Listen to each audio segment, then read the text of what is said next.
नमस्कार दोस्तों।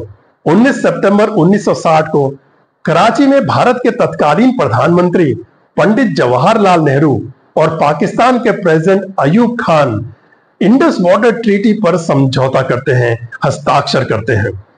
आज की भारत की युवा पीढ़ी के दिमाग में कई प्रश्न चिन्ह उठते हैं कि कहने को तो पश्चिम की 3 नदियां इंडस, चेनाब और झेलम का पानी पाकिस्तान को दे दिया गया और पूरब की 3 नदियां रावी, व्यास और सतलज का पानी हिंदुस्तान को दे दिया गया।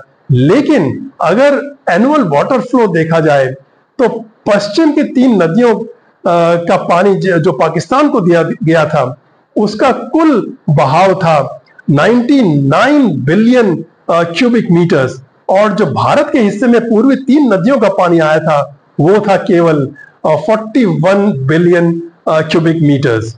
यानी कि भारत के हिस्से में केवल 30% पानी ही आया था, और जबकि पाकिस्तान के हिस्से में 70% पानी चला गया था। हालांकि इंडस वाटर ट्रीटी इंडिया को वेस्टर्न रिवर्स का इरिगेशन के लिए लिमिटेड इस्तेमाल और नॉन कंजप्शन के लिए इस्तेमाल, जैसे power generation, navigation, fish culture इत्यादि की छूट देती है, लेकिन इन रिवर्स पर बड़े प्रोजेक्ट्स बनाने पर प्रतिबंध है। पहलगाम अटैक के चलते 23 अप्रैल 2025 को भारत सरकार ने इंडस वाटर ट्रीटी सस्पेंड कर दी और आतंकवाद के खिलाफ एक मुहिम छेड़ दी। ट्रीटी के निलंबित होते ही पाकिस्तान में खलबली मच गई, पाकिस्तान की रूह कांप गई और उसको आने वाले समय में बाढ़ और सूखे का मंजर दिखाई देने लगा। बिलावल भुट्टो तो बिलबिला उठा। भारत को कहना चाहूंगा कि सिंधु हमारा है और सिंधु हमारा रहेगा।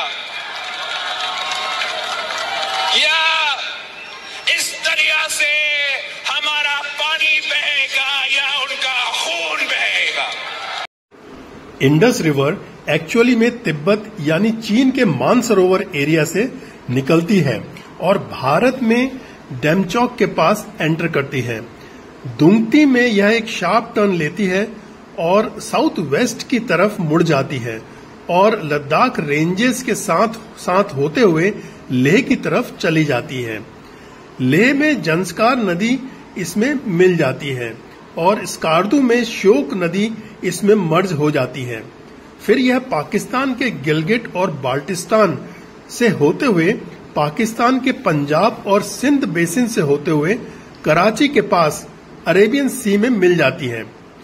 इससे पहले 5 ईस्टर्न रिवर्स यानी कि झेलम, चेनाब, रावी, ब्यास और सतलज मीठन कोट पाकिस्तान में इंडस रिवर में मिल जाती हैं। इंडस रिवर की कुल लंबाई 3180 किलोमीटर है। ब्रिटिश इंडिया का डिवीजन रिलीजन के आधार पर हुआ था, भौगोलिक यानी कि ज्योग्राफिकल आधार पर नहीं। इस ट्रीटी को सस्पेंड होने से अब भारत को इंडस पर कोई भी एक्टिविटी की जानकारी या मेट्रोलॉजिकल डेटा पाकिस्तान के साथ शेयर करने की जरूरत नहीं पड़ेगी। आइए भारत और पाकिस्तान की पॉपुलेशन और एरिया का कंपैरिजन करते हैं। भारत की पॉपुलेशन है 144 करोड़ और पाकिस्तान की पॉपुलेशन है मात्र 25 करोड़, यानी कि इंडिया की पॉपुलेशन की केवल 17.36%। इंडिया का टोटल क्षेत्रफल है 32.87 लाख स्क्वायर किलोमीटर और वहीं पाकिस्तान का क्षेत्रफल केवल 8.81 लाख स्क्वायर किलोमीटर है, जो कि इंडिया का केवल 26.80% बनता है। तो सही मायने में इंडस और उसकी ट्रिब्यूटरीज के टोटल वाटर फ्लो का इंडिया को 80% हिस्सा मिलना चाहिए और पाकिस्तान को 20%। दोस्तों, सेंटिमेंट्स अपनी जगह पर हैं, लेकिन अब बात करते हैं प्रैक्टिकलिटी की। क्या हम इंडस का पानी पाकिस्तान जाने से फिजिकली रोक सकते हैं? क्या भारत में नदी को सुखा सकने की काबिलियत है या ये केवल एक रेटोरिक है? तो इसका जवाब है हाँ, हम ऐसा करने की काबिलियत रखते हैं, लेकिन डैम्स बनाने और नहर बनाने में तो डिकेड्स लग जाएंगे। लोग मजाक भी करते हैं कि क्या वाटर पंप लगाकर नदी का पूरा पानी निकालोगे? तो इसका जवाब है दोस्तों कि कंट्रोल्ड न्यूक्लियर एक्सप्लोजन से रिवर के कोर्स को यानी कि बहाव की दिशा को बदला जा सकता है और डैम्स बनाने के लिए इस्तेमाल किया जा सकता है। सोवियत यूनियन ने 1960 के दशक में इस टेक्नोलॉजी का इस्तेमाल किया था। इन एक्सप्लोजन से बहुत बड़ी मात्रा में चट्टानों एवं मिट्टी को गिराया जा सकता है, जो मैकेनिकल इक्विपमेंट से करने में कई दशक लग जाएंगे। कंट्रोल्ड न्यूक्लियर एक्सप्लोजन्स का इस्तेमाल टनल्स बनाने में भी किया जा सकता है। बस इसका एक बहुत बड़ा खतरा न्यूक्लियर रेडिएशन और ग्राउंड वाटर कंटामिनेशन हो सकता है अगर ये अनकंट्रोल्ड एक्सप्लोजन्स हो जाते हैं।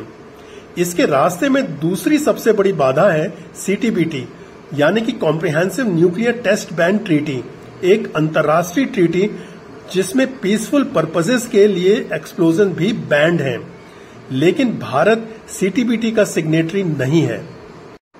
भारत को साइंटिफिक स्टडी करके ब्लूप्रिंट बनाना चाहिए ताकि इंडस रिवर को राजस्थान की इंदिरा गांधी कैनाल के साथ जोड़ा जाए, पंजाब की सतलज के साथ जोड़ा जाए और यूपी में यमुना के साथ जोड़ा जाए, ताकि कैलकाटा तक के रिवर वाटर कॉमर्स तथा शिपिंग को ऑगमेंट किया जा सके। पब्लिक द्वारा एक लॉजिक ये भी दिया जाता है कि डैम्स बनाकर बिना वार्निंग के उसका पानी पाकिस्तान के ऊपर छोड़ दो, लेकिन डैम हम लाइन ऑफ कंट्रोल पर तो नहीं बनाएंगे ना, पीछे हटकर हाई ग्राउंड में बनाएंगे। तो जब एकाएक पानी छोड़ेंगे तो अपनी एरिया और गांवों को भी तो बाढ़ से नुकसान होगा।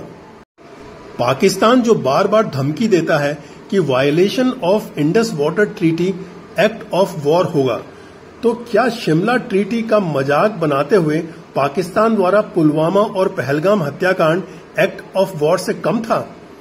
पाकिस्तान द्वारा 1 जुलाई 1972 के शिमला एग्रीमेंट को खारिज करने से भारत को कोई भी नुकसान नहीं होने वाला। वैसे भी शिमला एग्रीमेंट एक डेड एग्रीमेंट था, क्योंकि पाकिस्तान यूएन फोरम और इस्लामिक फोरम में लगातार कश्मीर का मुद्दा उठाता रहा है, एलओसी का हमेशा वायलेशन करता रहा है और 1999 का कारगिल ऑपरेशन तो पूरा विश्व जानता है। आखिरी में हम यही कहेंगे कि पाकिस्तान के लीडरान को सद्बुद्धि आए और अपनी आवाम को गुमराह करने के बजाय ये अपने वहां चलाए जा रहे anti India terrorist training camps को बंद करें और इकोनॉमिक रिफॉर्म्स लाकर भारत के साथ ट्रेड करें, भारत के साथ कल्चरल एक्सचेंजेस करें, ताकि साउथ एशिया में अमन और चैन कायम किया जा सके। इसी में इनके आर्मी के लीडरान की भलाई है, इसी में इनके हुक्मरानों की भी भलाई है। जनरल आसिम मुनीर की तरह जनरल याह्या खान भी खूब शेखी बघारता था। 1971 की लड़ाई में याह्या खान ने दावा किया कि हमारी फौजें ब्रेकफास्ट अमृतसर में करेंगी और दोपहर का लंच लाल किले में किया जाएगा, और नतीजा आप सबके सामने है कि किस तरह इनके वजीर आलम जुल्फिकार अली भुट्टो को श्रीमती इंदिरा गांधी के सामने अपने 93,000 प्रिजनर ऑफ वॉर को छुड़ाने के लिए गिड़गिड़ाना पड़ा था।